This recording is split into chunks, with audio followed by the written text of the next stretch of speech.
Dear student, myself from Vidyasagar coaching classes Wardha. So student, हमने पहला topic from science to start किया था, that is heredity and evolution. तो अभी तक हमने हेरिडिटी एंड इवोल्यूशन में क्या क्या पढ़ा.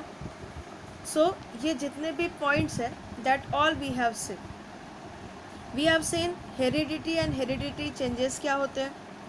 देन इवोल्यूशन, उसके बाद में हमने देखा था transcription, translation and translocation process. फिर हमने देखा इवोल्यूशन यानी क्या, evidences of evolution, Darwin's theory of natural selection, Lamarckism, speciation. और आज हम लास्ट पार्ट इसमें का पढ़ने वाले हैं, that is a human evolution. Okay, तो इस टॉपिक पे आज हमारा ये लास्ट वीडियो लेक्चर रहेगा. इसके बाद हम नेक्स्ट टॉपिक स्टार्ट करेंगे, इसीलिए मैं आज इसमें थोड़ा रिवाइज करने वाली हूँ. Okay, so first what we have seen heredity and heredity changes.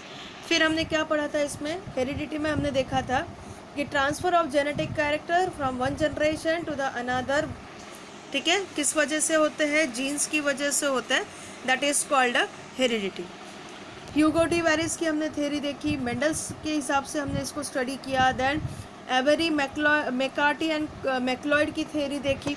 ठीक है, so that we have seen in case of heredity and heredity changes. फिर हमने process of formation of protein synthesis देखा. प्रोटीन सिंथेसिस जो हो रहा है that is divided into transcription and translation process which is also associated with the translocation.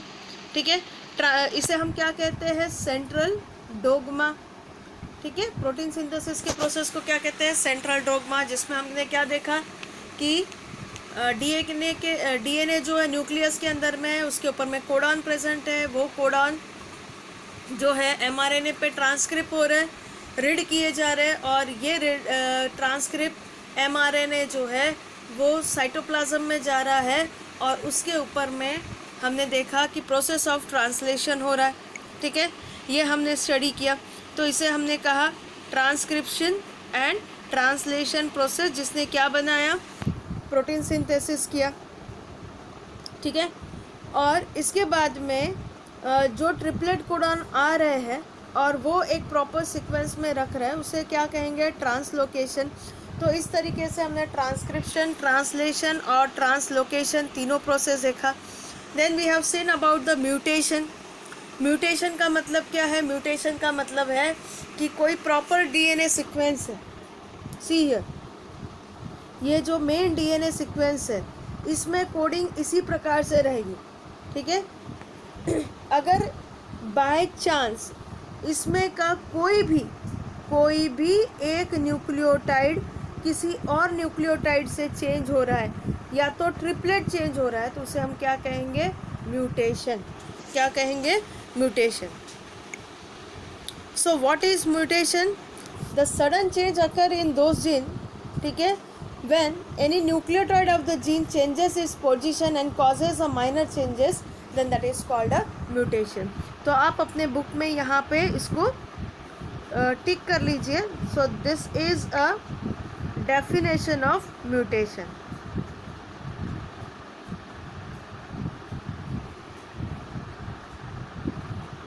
Okay, this is a definition of mutation. यहाँ पे हमने एक एग्जाम्पल पढ़ा था, that is of sickle cell anaemia. ये देखा था हमने कि सिकल सेल क्या होता है, जिसमें आरबीसी जो है वो हाफ मून शेप कन्वर्ट हो जाती है, that is called a sickle cell anaemia. इसमें हीमोग्लोबिन जो है वो प्रॉपर नहीं बनता है, that's why this RBC become a half moon shape. Okay, called a sickle cell anaemia, जिसमें क्या होता है कि ऑक्सीजन कैरिंग कैपेसिटी उस पेशेंट की जो है वो कम हो जाती है. Okay, so this is because of mutation होता है. किस में होता है, तो हीमोग्लोबिन बनाने वाला जो डीएनए कोड है वहाँ पे म्यूटेशन होता है, और जिसकी वजह से जो हीमोग्लोबिन प्रॉपर बनना चाहिए वो प्रॉपर नहीं बन पाता. Okay, next we have seen about the Darwin's theory of natural selection. Okay, फिर हमने इवोल्यूशन क्या होता है वो देखा, the spontaneous gradual changes which is occurring, that is called a evolution and it is occurring for the long time. Okay, so that is called a evolution. Next is theory of evolution हमने देखा, ठीक है। theory of evolution में हमने Darwin's theory और Lamarckism यानी Lamarck theory दो देखी, ठीक है। इसके बाद में हमने इवोल्यूशन एविडेंसेस देखे, एविडेंसेस ऑफ इवोल्यूशन देखे। इन मॉर्फोलॉजिकल एविडेंस, ओके, हम देखते हैं कि mouth pattern of the some of the animal is nearly same, ठीक है। ये किसका है, मॉर्फोलॉजिकल एविडेंस का एग्जांपल है। हम देखते हैं प्लांट का सेल स्ट्रक्चर से सेम है, फ्रूट पैटर्न सेम है, सीड स्ट्रक्चर सेम है, ठीक है। So that is again example of morphological evidence. Then second evidence हमने देखा था, दैट इज़ एनाटॉमिकल एविडेंस। यहाँ हमने दो चीज़ें पढ़ी, that is a homologous organ and analogous organ. हमने देखा ऐसे ऑर्गन जिनका स्ट्रक्चर सिमिलर है, फंक्शन डिफरेंट है। जैसे यहाँ हम एग्जांपल देख रहे हैं, human hand, cat foreleg, bat wings and whale fins. जब हम यहाँ पे देख रहे हैं, हमें यहाँ पे दिखाई दे रहा है कि हर इसमें हमें बोन्स पैटर्न सेम दिखाई दे रहा है। पहला बोन ह्यूमरस, बाकी के दो बोन रेडियस अल्ना, फिर wrist bone that is called carpals, metacarpals और फिर फैलेंजेस। ये पैटर्न हमें सभी में दिखाई दे रहा है। That means anatomically it is same, but function wise human forearm is working for number of activities. Cat का फोर लेग चलने के काम आता है, बैट का विंग्स उड़ने के काम आता है और वेल का फिन जो है तैरने के काम आता है। सो हियर हमने देखा कि स्ट्रक्चर सेम है, फंक्शन डिफरेंट है, तो इसे हमने होमोलॉगस ऑर्गन कहा, ठीक है। फिर हमने एनालॉगस ऑर्गन स्टडी किया। एनालॉगस ऑर्गन में हमने देखा कि स्ट्रक्चर डिफरेंट है, फंक्शन सेम है। यहाँ पे हमने एग्जांपल कवर किया था, that is bat wings, then insect wings and birds wing. हमने देखा कि बैट के जो विंग्स है उसमें स्किन फोल्डिंग है, उसमें बोन्स है। बर्ड्स के जो विंग्स है उसमें कार्टिलेज है, फेदर्स है, और इंसेक्ट के जो विंग्स है उसमें काइटिनस स्केलेटन है, ओके, वहाँ पे बोन्स नहीं मिलेंगे। तो इस हिसाब से अगर हमें उसका एनाटॉमिकल स्ट्रक्चर देखते हैं तो हमें डिफरेंट दिखाई देता है, बट सभी का फंक्शन क्या है, similar, that all are use for the flying. Okay, so this is about the anatomical evidences. Next हमने स्टडी किया था अबाउट द वेस्टिजिनियल ऑर्गन, ठीक है। What is vestigial organ? ऐसे ऑर्गन जिसके इवोल्यूशन के कारण या हमने उसे कम यूज़ किया, इस वजह से उसका फंक्शन लॉस्ट हो चुका है। एज़ पर दिस थेरी यहाँ पे कहा जाता है कि अगर किसी व्यक्ति ने किसी ऑर्गेनिज्म में अगर किसी ऑर्गन का पर्टिकुलर यूज़ ज़्यादा किया तो वो ऑर्गन उसमें डेवलप होगा, और किसी ऑर्गन का यूज़ कम किया तो वो ऑर्गन डिमोलिश यानी उसका फंक्शन लॉस्ट होते जाएगा। ऐसे हमने कई एग्जाम्पल देखे, जिसमें एक एग्जाम्पल हम यहाँ देख रहे हैं, दैट इज़ अपेंडिक्स, ठीक है। Appendix is a active organ in the kettles और हर्बीवोरस, ठीक है ना, जो एनिमल्स घास खाते हैं या रॉ वेजिटेबल्स खाते हैं, जो एनिमल हर्बीवोरस है, ऐसे एनिमल्स में हम देखेंगे कि अपेंडिक्स का अपना एक इम्पॉर्टेंट रोल है, क्योंकि अपेंडिक्स में ऐसे एंजाइम मौजूद है जो सेल्यूलोज को डाइजेस्ट करते हैं। ओके, ह्यूमन बीइंग में अपेंडिक्स अपना रोल लॉस कर चुका है, प्रेजेंट है। प्रेजेंट क्यों है? क्योंकि पहले वो एक्टिव था, अभी वो अपना फंक्शन क्या कर चुका है, लॉस्ट, ठीक है। तो ये एक प्रूफ है, ये बताता है कि ह्यूमन बीइंग में भी पहले वही प्रोसेस होती थी जो बाकी एनिमल्स में हो रही है। नेक्स्ट हमने देखा कॉकिक्स, जिसे हम टेल बोन कहते हैं। हमने देखा कि human being is derive from और evoluted from the ape. Ape has और मंकी हैज़ अ टेल, ठीक है, और ये टेल धीरे धीरे लॉस्ट हो गई, तो उसी में बचा क्या, tail bone. Next is wisdom teeth, ठीक है, अक्लदाढ़ जिसको कहते हैं। So it has loss its function, वो एज के काफ़ी बाद में आती है।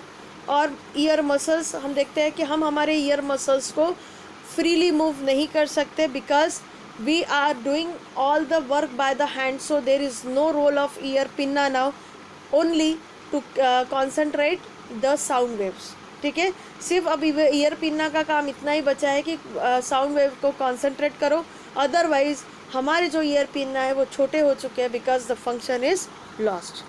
ठीक है, फिर हमने वेस्टिजिनल ऑर्गन के बारे में पढ़ा, फिर पैलेंटोलॉजिकल एविडेंस के बारे में पढ़ा। हमने देखा कि जो फॉसिल्स होते हैं, फॉसिल्स यानी the impression which is created on the rocks, okay, due to the friction when the dead animal जब सॉइल के अंदर में बरीड हो जाता है, उस समय जो इम्प्रेशन क्रिएट होता है और वो इम्प्रेशन फॉसिल कहलाता है। ठीक है, so this fossil gives the idea about कि पहले कौन से ऑर्गेनिज्म इवॉल्व हुए, बाद में कौन से ऑर्गेनिज्म इवॉल्व हुए, कैसे कोई ऑर्गेनिज्म पहले दिखता था। देन कनेक्टिंग लिंक्स, इसके बारे में भी हमने बात की। हमने देखा कि कुछ एनिमल ऐसे हैं जो दो फाइलम या दो क्लास के कैरेक्टरिस्टिक को दिखाते हैं। फॉर एग्जांपल डकबिल प्लेटिपस, हम देखते हैं इसमें कुछ कैरेक्टरिस्टिक हमें एम्फीबियंस के दिखाई देते हैं और कुछ कैरेक्टरिस्टिक डकबिल प्लेटिपस में कुछ कैरेक्टरिस्टिक हमें रेप्टाइल्स के दिखाई देते हैं और कुछ कैरेक्टरिस्टिक हमें मैमल्स के दिखाई देते हैं। लंग फिश में कुछ कैरेक्टरिस्टिक हमें एम्फीबियंस के दिखाई देते हैं तो कुछ कैरेक्टरिस्टिक फिश के दिखाई देते हैं। पेरीप्लेटस में हमें कुछ कैरेक्टरिस्टिक एनिलिडा के दिखाई देते हैं, कुछ कैरेक्टरिस्टिक ऑर्थोपोडा के दिखाई देते हैं। तो ये ऑर्गेनिज्म रिप्रेजेंट करते हैं कि they are the connecting link between two different phylums और two different class. Okay, so ये हमने डिस्कस किया। इसके बाद में हमने नेक्स्ट डिस्कस किया about the embryological evidence. Embryological evidence में हमने क्या पढ़ा, हमने ये पढ़ा था एम्ब्रियोलॉजिकल एविडेंस में कि कोई भी ऑर्गेनिज्म आप ले लो, चाहे वो पाइसेस कैटेगरी का हो, रेप्टाइल्स का हो, एम्फीबियंस हो, मैमल्स हो, बर्ड्स हो, आप कोई भी ऑर्गेनिज्म ले लो, राइट फ्रॉम स्टार्ट एनिमल्स, जहाँ से पाइसेस से लेके तो मैमल्स तक, आप कोई भी एनिमल लेंगे तो फर्स्ट फेज़ ऑफ डेवलपमेंट में हमें सारे ऑर्गेनिज्म जो है उनका हमें स्ट्रक्चर नियरली सेम दिखाई देता है। ओके, यहाँ पे हम पहचान नहीं सकते कि ये एम्ब्रियो जो है वो किस ऑर्गेनिज्म का है। सो this is one of the evidence जो ये बताता है कि डेवलपमेंट फेज सभी का सेम है, क्योंकि एंसेस्ट्री सभी की कहीं ना कहीं सेम है। अगर एक ऑर्गेनिज्म दूसरे ऑर्गेनिज्म से इवॉल्व नहीं होता तो हमें ये कॉमन कैरेक्टरिस्टिक नहीं मिलते। So this evidence we have seen. Okay, फिर इसके बाद में हमने Darwin's theory of natural selection, survival of fittest, ठीक है, इसके बारे में बात की। फिर हमने लेमार्किज्म के बारे में बात की। ठीक है, लेमार्क और डार्विन के हमने डिफरेंसेस देखे कंसेप्ट में। ओके, फिर हमने स्पेसिएशन के बारे में बात की। सो स्पेसिएशन में हमने देखा कि कैसे एक स्पीसीज का कन्वर्शन दूसरे स्पीसीज में होता है, ठीक है, during a course of evolution. Okay, now today we are on the last part of this topic, that is called a human evolution. So what is human evolution?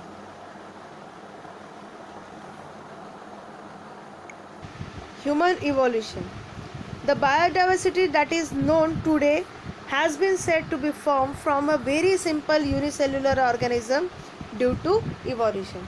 तो पहले statement का meaning है कि आज जब जो हम अर्थ पे इतने सारे स्पीसीज देख रहे हैं, that all species are just because of evolution. कहाँ से कहाँ तक, तो एक सिंपल यूनिसेलुलर ऑर्गेनिज्म से लेके तो highly develop organism that is human being, यहाँ पे जो इतना वेरिएशन देख रहे हैं that is just because of evolution. In this evolution, origin of human evolution can be shown as per the picture given below. Last dinosaur disappeared approximately 7 crores year ago. यानी dinosaur जब ख़त्म हुए तो वो कितने साल पुरानी बात है डायनासोर की, द लास्ट डायनासोर जो ऑब्जर्व हुआ वो कितने साल पुराना है? 7 करोड़ ईयर अगो। ठीक है, तो ये रेप्टाइल इरा जो मेसोजोइक इरा हम कहते हैं, that was the last era of the reptile. उसी समय रेप्टाइल जो थे वो अर्थ पे सबसे डोमिनेंट थे, और उसके बाद में जो फेज़ आया वो फेज़ आया मैमल्स का। ठीक है, at that time monkey like animals are said to be evolved from some ancestor who are more or less similar to modern lemurs। ठीक है, तो जब डायनासोर की प्रजाति ख़त्म हुई उसके बाद में एक ऑब्जर्वेशन आया कि मंकी जैसे एनिमल डेवलप हुए। उसमें सबसे पहला मंकी जैसा एनिमल जो था उसे कहा गया lemur. Okay, so that is called a modern lemur. Tail of this animal is monkey like. इसकी टेल कैसी थी? मंकी के जैसी थी, और ये एनिमल अफ्रीका में रहने वाला दिखाई दिया। ओके, जिसकी उत्पत्ति 4 करोड़ ईयर अगो मानी जाती है। ओके, यानी डायनासोर की प्रजाति 7 करोड़ ईयर पहले ख़त्म हुई। उसके बाद में जो है प्रीमेट जिसको कहते हैं that is monkey like variety, वो डेवलप हुई, जिसमें लेमुर डेवलप हुए। और जो लेमुर का डिस्क्रिप्शन हमें मिलता है वो 4 करोड़ ईयर के पहले मिलता है। ठीक है, क्या खासियत थी इसमें खासियत ये थी कि बाकी ऑर्गेनिज्म से इसमें ब्रेन जो था वो डेवलप था। Enlargement of brain is there. ठीक है, एनलार्जमेंट इन ब्रेन, इसके अलावा हैंड्स में एनलार्जमेंट। ठीक है, और इसने इसको चेंज किया into animal which is app like animal. ठीक है, तो लेमुर से मंकी, मंकी से एप का डेवलपमेंट हुआ। ठीक है, एप यानी ऐसे प्रजाति जिसका फेस बड़ा था, बॉडी स्ट्रक्चर बड़े थे, हैंड्स जो थे वो हैंड लिम्ब से बड़े थे। ठीक है, सो ऐसे जो ऑर्गेनिज्म थे उसे एप कहा गया। ठीक है, then this ape like animal reach to the south and north east Asia and finally evolve to the gibbon and orangutan. Okay, तो लेमुर की उत्पत्ति कहाँ पे हुई? It is in Africa. फिर लेमुर से बने एप, और ये एप जो है ये जो है वो पूरे कॉन्टिनेंट में डाइवर्ट हो गए, तो ये चले गए नॉर्थ ईस्ट एशिया। ठीक है, देन अदर यूरोपियन कंट्रीज़ में, और फिर वहाँ पे उनका डेवलप हुआ again the new evolve variety of the app which is called gibbon, और गिबन से फिर बने ऑर्गेंटन। ठीक है, remaining ape like animals stayed in Africa, और अफ्रीका में जो एनिमल्स रुक गए उनसे बने गोरिल्ला एंड चिंपैंजीज। ठीक है, गोरिल्ला और चिंपैंजी की उत्पत्ति 2.5 यानी 2.5 करोड़ साल पहले की मानी जाती है। Okay, evolution of some of the 2 crore year old species of the ape seem to be occur in a different way. They had to use their hand more for eating food and other work. तो इसके बाद में जब जो app evolve हुए सो उनमें hands का use ज़्यादा था। ठीक है, as that of other body part. तो ईटिंग के लिए, ठीक है, दूसरे कामों के लिए उन्होंने अपने हाथों का इस्तेमाल किया। हाथों का मतलब जो 4 लिम्स है, 4 लिम्ब यानी आगे के जो लिम्स है उसे हम कहते हैं 4 लिम्ब, जो आज हमारे हाथ कहलाते हैं, तो उसका इस्तेमाल उन्होंने ज़्यादा करना स्टार्ट कर दिया। Showing journey of human. तो ये पहला डायग्राम देखो आप। ठीक है, थोड़ा मोबाइल को टिल्ट कर दीजिए, आपको दिखाई देगा। This is first diagram. This is a diagram of ancient animal जिसे लेमुर कहा। ठीक है ना, कहाँ उत्पत्ति हुई थी इसकी? अफ्रीका में 7 करोड़ ईयर अगो की बात। ठीक है, फिर इसके बाद में आपको सिर्फ ये नाम याद रखने होंगे। Okay, next is Aegyptopithecus 400 crore year. Okay, जो बेंडिंग से ही चलता था, लेकिन इसके लिम्स जो थे वो इसके पैरों के लिम्स जिसको हम कहते हैं हैंड लिम्स उससे बड़े थे। ठीक है, देन ड्रैप्टोथिकस 2.5 crores ईयर अगो, ठीक है। देन रामनिथिकस जो थोड़ा सा बेंड होके चलना स्टार्ट किया, यहाँ से जितने भी हैं वो एप कहलाएंगे, ठीक है। देन ऑस्ट्रेलियोथिकस जो ऑस्ट्रेलिया में मेनली पाए जाते थे, okay, 4 lakhs year ago, 40 lakhs years ago. Then this is skilled human, okay, 20 lakhs year ago. Skilled human जो थे, okay, they have started using a tools and all. Then man with erect posture, it is 15 lakhs year ago. Then Netherland man जिसकी हमें सबसे ज़्यादा history मिलती है, that is called a Netherland man, जिसने group बना के रहना स्टार्ट किया, देन एग्रीकल्चर स्टार्ट किया, ठीक है। तो ये नेदरलैंड मैन और क्रो मैंगो मैन, ठीक है, जो आज की होमो सैपियंस स्पीसीज़ है, that is derive from this crow Magnon man, okay. तो ये आपको इवोल्यूशन जो नेमिंग है वो आपको ध्यान रखने होंगे, ओके। यहाँ पे और क्या फ़र्क गिरा, तो जो फेस का स्केलेटन है उसमें डिफरेंस आया। ब्रेन में अगर हम ब्रेन का साइज़ देखेंगे तो ब्रेन का साइज़ जो 650 सीसी से स्टार्ट हुआ था वो आज चल के 1450 सीसी तक हमें मिलता है, ओके। देन पॉस्चर में इरेक्शन आया, हैंड लिम्स और फोर लिम्स जो है प्रोपोर्शनेटली बढ़े, ओके। और जो इरेक्ट पॉस्चर आया, जो हम बोलेंगे कि बॉडी पॉस्चर जो प्रॉपरली एडजस्ट होता है, that we have got in this course of evolution. So this is about the journey of human evolution.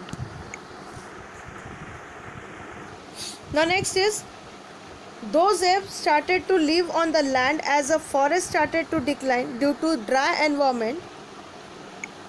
Their lumbar bones developed in such a way that they started to stand in erect posture, okay, in grassland, and thereby their hands become available for use any time. इसका मतलब है lumbar bones यानी जो हमारे bones at the end है, in a hip position जो bones है, they are called a lumbar bones, ठीक है।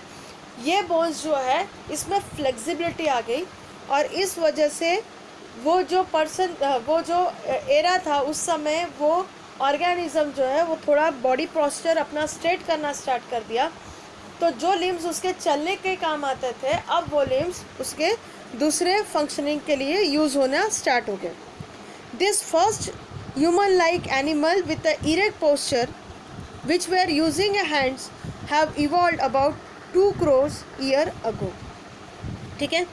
First record of the human like animal is with us in the form of Rhamnopithecus. It is an ape from the East Africa. Afterward, this ape grown up in the size and become more intelligent, and thus ape of South Africa evolved about 40 lakhs year ago. So are you getting? तो क्या हो गया, जैसे जैसे body posture erect होते गया, hands का इस्तेमाल ज़्यादा होते गया, हैंड्स का साइज़ फोर लिम्ब जो पैर है उससे कम होते गया, प्रोपोर्शनेट में आया. देन नेक्स्ट इज़ जो फेशियल स्ट्रक्चर है, फेस बोन जो बाहर निकले हुए थे वो प्रॉपर पोजीशन पे आते गए, ब्रेन का साइज़ बढ़ते गया. ठीक है. तो इस तरीके से 40 lakhs year before we are getting the erect body posture.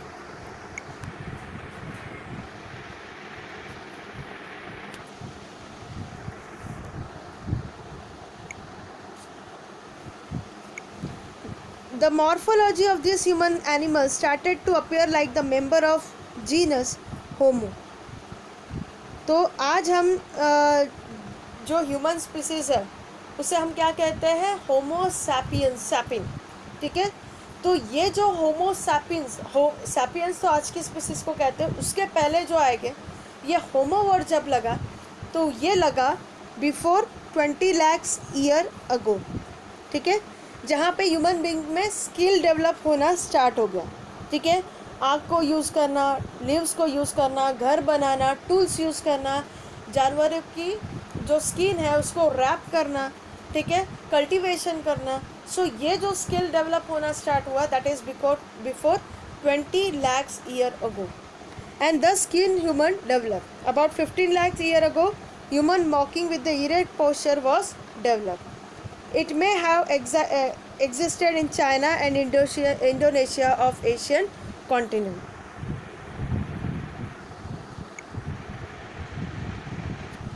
Then evolution of upright man continue in the direction of developing its brain for a period of about 1 lakh years, and meanwhile it discovered the fire.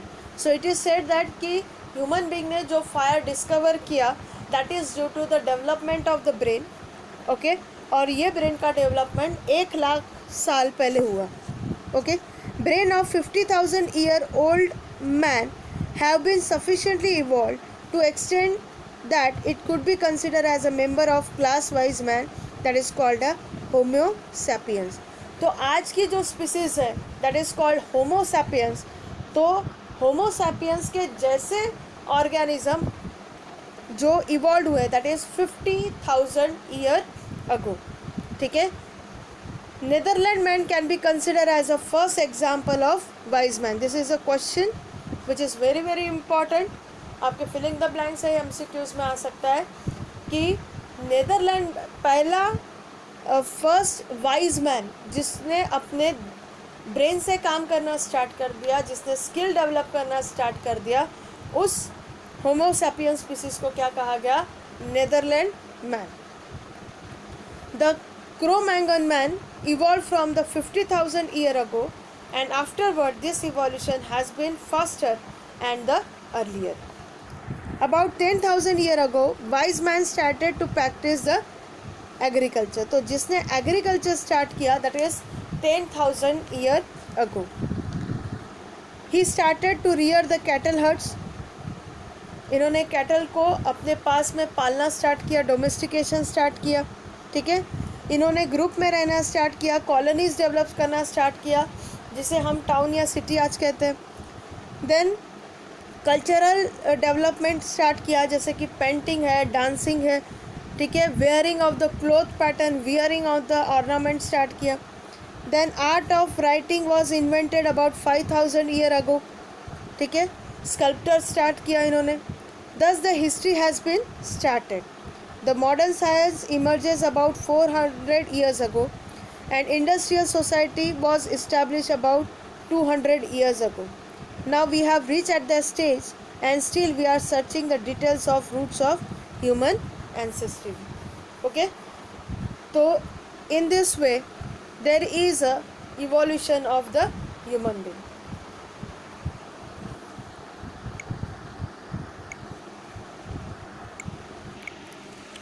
So student we have discussed कि हमने देखा था कि जो evolution हो रहा है वो कहाँ से हो रहा है? लेमुर से, ठीक है. तो ये देखिए आपको एक फिगर बताई जिसमें ये है लेमुर, इसे कहा लेमुर. तो यहाँ से माना जाता है कि जो 700 करोड़ ईयर 7,000 करोड़ ईयर पहले जो इवोल्यूशन स्टार्ट हुआ वो यहाँ से स्टार्ट हुआ. ओके. फिर आप देखिए यहाँ पे एक एविडेंस, ये फॉसिल का एविडेंस है जो हमें दिख रहा है. See the teeth pattern of the different types of the man. Okay. ये आज के ह्यूमन बीइंग का पैटर्न है और ये हमें डिफरेंट एप पैटर्न का डेंटल स्ट्रक्चर दिखाई दे रहा है.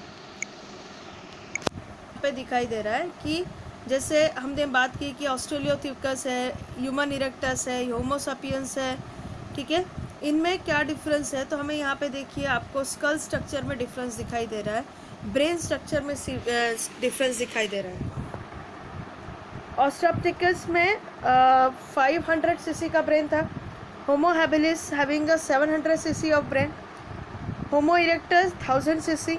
होमो सैपियंस 1000 सीसी. और आज का जो होमो सैपियंस है इसमें 1300 दिया है, but 1300 to 1450 cc of the brain capacity is there, ठीक है. तो ये हमें एविडेंसेस दिखाई दे रहे हैं.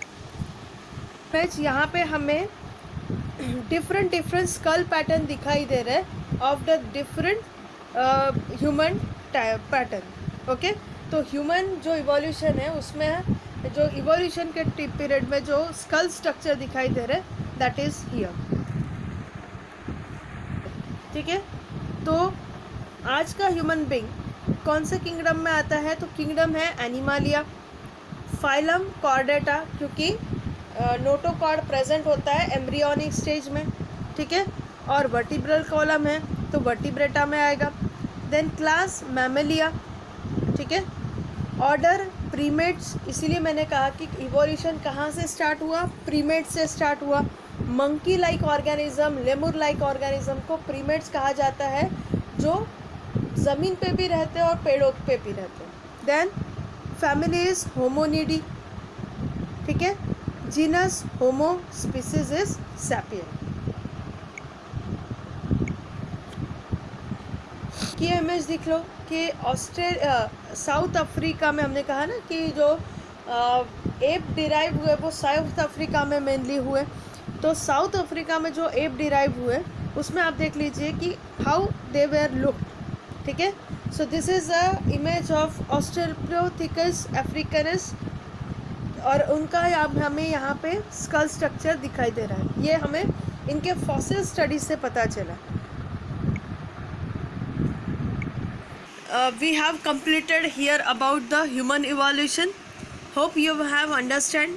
इसीलिए मैंने आज एक रिवाइज दिया ताकि आपके पूरे चैप्टर का रिवीजन हो जाए। And today we have finish off with the first topic, okay. So in our next lecture we are going to start with the next topic.